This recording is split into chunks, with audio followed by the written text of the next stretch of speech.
So our fourth lecture is autonomic nervous system, in which we are going to read about the autonomic nervous system. Autonomic nervous system है क्या? Sorry. It is actually a part of the peripheral nervous system, जिसमें आगे जाकर हम पढ़ेंगे parasympathetic and sympathetic nervous system, which is further divided. मतलब autonomic nervous system is further divided into parasympathetic and sympathetic nervous system. ये actually हमारी fight और flight mode के लिए और रेस्ट और डाइजेस्ट वाली मोड के लिए यूज़ किया जाता है. ये 2-4 अल्फाज हैं जो कि इस सिस्टम को डिफाइन करने के लिए यूज़ किए जाते हैं. So we are going to start a lecture. So it is actually autonomic nervous system. Actually, it deals with the peripheral nervous system that supplies involuntary body functions and the glands, and thus influences the function of the internal organs. हमारे जितने भी internal organs हैं उनके function ये देखता है. We can say that in our involuntary functions there is no any kind of voluntary control such as the heart rate, the stimulation of the voluntary control, but with our some processes like हम जैसे कि अगर हम कुछ ऐसे कुछ काम करें जिसकी वजह से हमारे involuntary functions जो हैं वो affect हो सकते हैं. We are not controlling it but it is somehow affecting it. मतलब हमारे involuntary actions जब कभी हम करें तो वो वॉलेंट्री एक्शंस को कंट्रोल करते हैं. इसकी डिवीजन क्या है? इसकी डिवीजन में 2 आती हैं. एक होती है सिंपैथेटिक, दूसरी होती है parasympathetic. These 2 divisions work in an integrated and complete manners to maintain an involuntary functions and their responses and all the homeostasis and the balance in our body.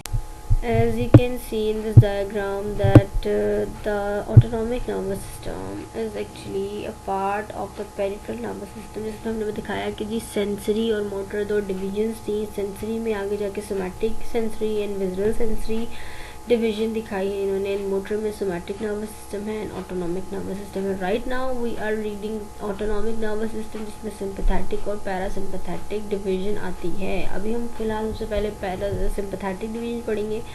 After that we are going to read the parasympathetic division. In this division sympathetic nervous system and the parasympathetic nervous system. Sympathetic को हम कहते हैं fight and flight mode and parasympathetic को हम कहते हैं rest and digest mode या फिर फीड एंड ब्रीड मोड, जिसके अंदर हम ज़्यादातर रिलैक्स करते हैं और हमारी बॉडी जो है वो खाना शाना खाती है या फिर खाने के जितने भी मेटाबॉलिज्म्स हैं उनको परफॉर्म करती है. सो इन sympathetic nervous system there are some preganglionic neurons that originates in the spinal cord at the thoracic and the lumbar levels, and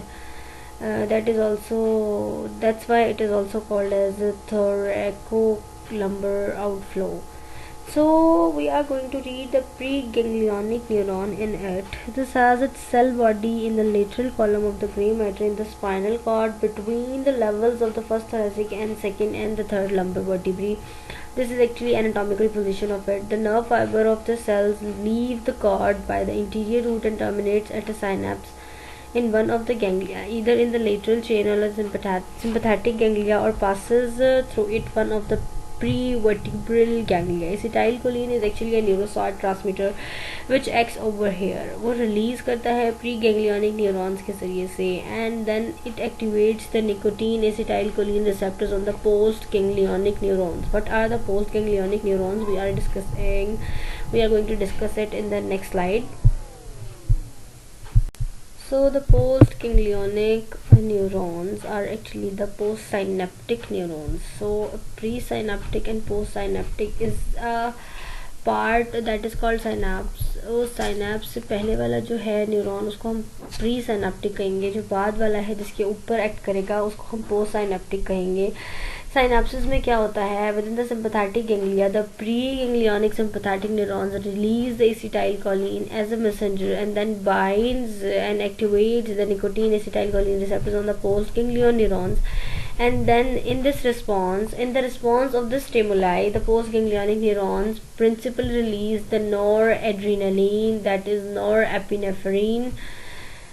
Okay, this is a hormone which is performing some of the major functions of our body. its activation, if its activation will be prolonged, so it will like the release of the adrenaline. Adrenaline क्या होता है? Adrenaline एक hormone है जो कि adrenal medulla के ऊपर से रिलीज होता है. Once release nor adrenaline and adrenaline bind the androgenic receptors on the peripheral tissues, and after binding the receptors it cause the effects that are actually causing the fight and flight response, and this includes the pupil dilation. It increases the sweating. Whenever you are feeling some kind of fight mode or flight mode, you will sweat, you will be very hyperactive, your heart rate will increase and your blood pressure will also increase. So these are some things which are changing in our body. These are some things जो कि हमारी body के अंदर actually होती हैं जब हमारे आसपास कोई भी एमरजेंसी सिचुएशन आती है. ये एक्चुअली एमरजेंसी सिचुएशन के बारे में बात कर रहे हैं. It is actually extended from the upper cervical level to the sacrum level as one chain on each side of the vertebral body. These ganglia are attached to each other by the nerve fibers. Pre-ganglion neurons जो होते हैं cord से निकलते हैं, वो आगे synapse करते हैं पोस्ट गैंग्लियोनिक न्यूरॉन के दरमियान, और फिर इस साइनेप्सिस में जो हमारे ट्रांसमीटर्स, जो हमारे न्यूरो ट्रांसमीटर्स हैं वो रिलीज होते हैं. इस अरेंजमेंट की वजह से ना the ganglia allows the excitation of the nerves at the multiple levels are very quickly and providing a rapid and wide spread sympathetic response देता है. ओके, सो हमारा जो सिंपैथेटिक रिस्पॉन्स आ रहा है वो इसकी अरेंजमेंट की वजह से भी आ रहा है. आफ्टर दैट प्रीवर्टिब्रल गैंग्लियाज आते हैं जिसके अंदर हमारे पास 3 प्रीवर्टिब्रल गैंग्लियाज होते हैं, जिसमें हमारे पास कोइलिक गैंग्लियॉन्स होते हैं, सुपीरियर मेसेंट्रिक गैंग्लियॉन्स होते हैं, इंफीरियर मेसेंट्रिक गैंग्लियॉन होते हैं.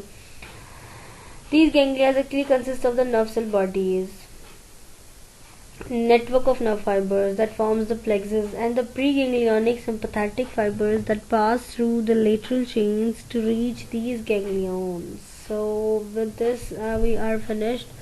We have done the sympathetic nervous system, and अब हमारा सिर्फ और सिर्फ पैरासिम्पैथेटिक नर्वस सिस्टम रहता है और उसके बाद हमारा नर्वस सिस्टम ख़त्म हो जाएगा. So it's about to end, and इंशाल्लाह in the next lectures we are going to take some quiz for this, कि आप लोगों की तैयारी हो जाए, ज़रा रिविज़न हो जाए. आई नो कि ये जो नर्वस सिस्टम है हमारा वो ज़रा डाउन सा गया है, बिकॉज मैंने जिस तरह से भी समझाया है प्रॉपर वे नहीं समझा सकते, आप प्रॉपर वे से नहीं समझा सकते क्योंकि आपके पास वो सब कुछ अवेलेबल नहीं है जो प्रॉपर उसके लिए ज़रूरी हो. So it's okay, whenever the classes will start I am gonna elaborate it later. जो भी आपको इम्बिक्विटीज़ हैं इसके अंदर आप मुझसे ऐसे भी पूछ सकते हो. एक्चुअली ये ना होता है आप जब इसमें ज़्यादा ना मोस्टली इसके अंदर होता है रट्टा कि कौन सी नर्व है, कहाँ जा रही है, कहाँ से निकल रही है, इसकी पोजीशन क्या है, उसकी पोजीशन के हिसाब से उसका वर्क होता है. सो इट्स काफ़ी हद तक जो है ना आपको याद करना है, इसमें समझने वाला कम है. हाँ, जहाँ पर भी आपको लगे कि आपको समझ नहीं आ रहा, you can ask me any question any time and मैं आपको आंसर कर दूँगी इंशाल्लाह.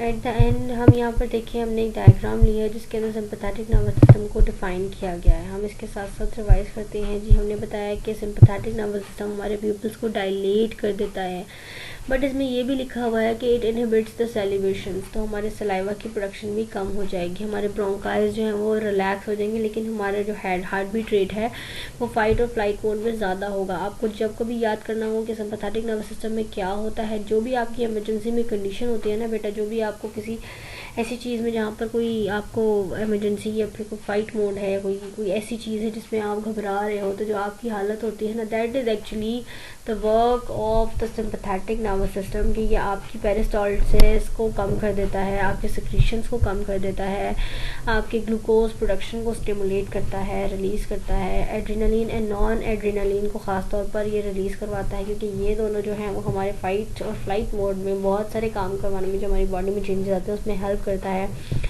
ब्लड कंट्रैक्शन को कम कर देता है, और फिर सेक्सुअल अराउजल में भी ये काम करता है, मतलब इसमें भी वर्क होता है. सिंपैथेटिक नर्वस सिस्टम इसी के साथ हमारा ख़त्म होता है.